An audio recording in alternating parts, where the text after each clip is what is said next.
Turinglar dedim. Oshxonaga kiramiz dedim. Choyxonaga kirdik.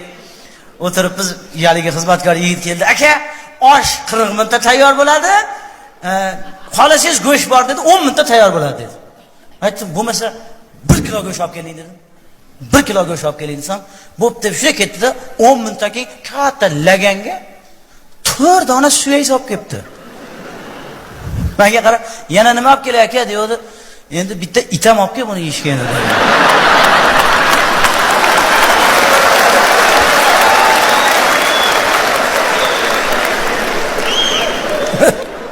Ya choyxonachida ayb yo'q, ayb qassobda.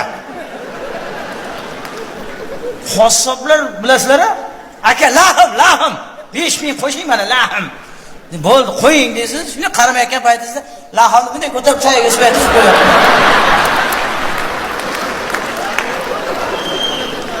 Yana o'rayapti-da. Bunday qilib turib, aka, lahim. Uyga olib kelib, stol sesini qo'ysa toq etadi-yu. Shuni ochib qarasangiz, mashinada suyak turibdi-da. Yaltiroq suyak. Men qaytarib olib chiqdim. Aka dedim, "Buni nimani go'shti dedim. Sen molni go'shti dedi. Buni suyagan molnikimi dedim. Bilyard toshiga o'xshaydi. Hech narsasi yo'q. Molnikimi shu suyak desam, "Ha" dedi. "Qayeri bu?" dedim.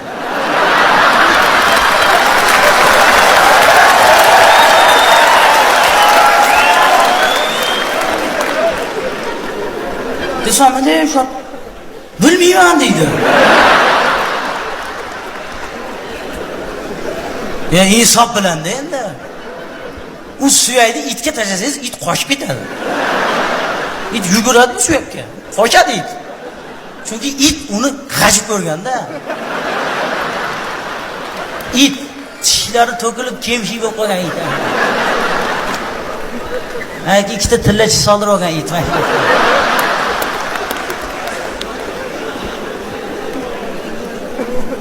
Bittasi qassobdan 200 gram go'sht olar ekanda, 200 gram.